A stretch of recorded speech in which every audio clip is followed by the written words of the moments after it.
what exactly is folklore, or folk tales for that matter? Well, by definition, it's a traditionally passed down story from generation to generation, orally passed down about local legends or tales or superstitions or beliefs that are meant to entertain or scare. And just think back on your childhood, and I'm sure you probably heard many folk tales and folklore about the area you grew up in. For me, back in New Jersey, that would have been the Jersey Devil and the Pine Barrens. Other legendary folk tales are like Paul Bunyan and Big Blue, and tales like that. Probably some of the biggest folk tales that ever came around were those dealing with evil, the devil, superstition, and witches and warlocks. Robert Edgar's The Witch is, as we're told by the film's title, is a folktale. The full title of the film is The Witch, a New England Folktale. So, by definition, we are being presented a folktale and not fact. So, keeping that in mind, The Witch really works.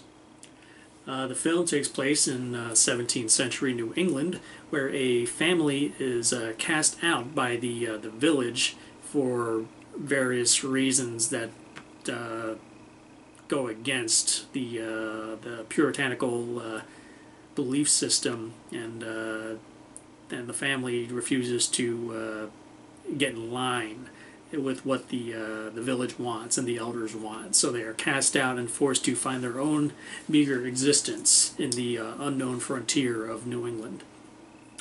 When we first meet the family, they head off out into the vast wilderness and finally find themselves a place that they can call home and settle in. The only problem is that the area they decided to settle in presents some superstitious problems that plague this family as the film progresses, as things tend to get worse and worse and worse as it goes. So, taking into account that the film is a folktale, Robert Edgar's directorial debut and first feature film as a screenwriter really effectively conveys that this is a folktale, and it also truly captures the period. And you really get a sense of the isolation and loneliness that pioneers would have felt if they had to venture out on their own into this vast wilderness that no one's ever seen before. And you got to consider the time period that inexplicable events could easily be dismissed as being the work of the devil, because obviously back then no one had any concept of medicine or psychological behavior or any other things we take for granted in the 21st century. So imagine things that we see here unfold in the 17th century. Sure, they'd probably think it's the work of the devil or a witch. So that's basically the gist of this folk tale rather, is that everything that is transpiring against this family is the work of a witch. Now, who is this witch? Is there a witch? And how much danger is this family in, is what we find out as the film unfolds. Eggers really does a fantastic job of capturing the period, as I mentioned, and you really get, like I said, you get the feel of what it's like to be on your own out in the wilderness back in the 17th century. It's being pegged as a horror film, and there are certainly some what we consider some unsettling moments. I don't know if this is truly a flat-out horror film. There is certainly a level of unease that permeates the film, but and overall I didn't find it really all that horrifying. Sure, there were like some moments of like, what the hell's going on here? But obviously 21st century thinking creeps into my mind, thinking, oh, that's probably this, that could be that. But you got to factor in that, okay, all these people have is their belief, and they have no concept of modern medicine, so that could be their undoing. As a folktale, it works, And you can see how a tale like this can be passed down from generation to generation. The performances are very strong. The film features Anya-Taylor as Thomason, Ralph Ineson as William, the father, Kate Dickie as Catherine, the mother, and then the other children, Harvey Scrimshaw as Caleb, Ellie Granger as Mercy, and Lucas Dawson as Jonas rather.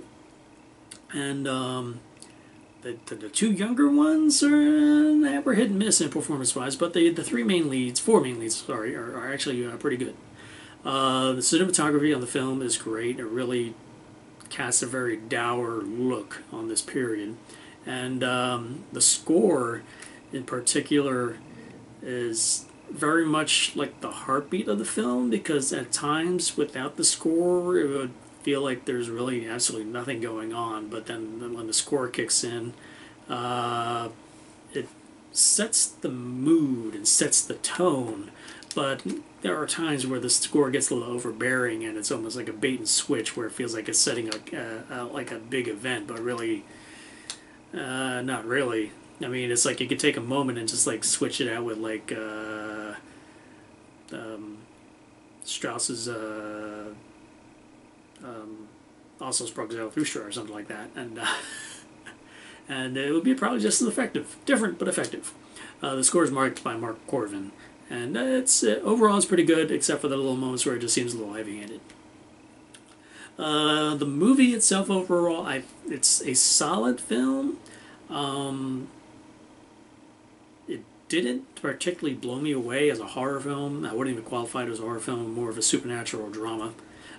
Maybe thinking on the lines of, say, The Crucible, the film with Winona Ryder and Gary Oldman. That was Daniel Day-Lewis, sorry. That was a pretty solid film regarding witches, and that was grounded in reality in regards to the Salem witch trials.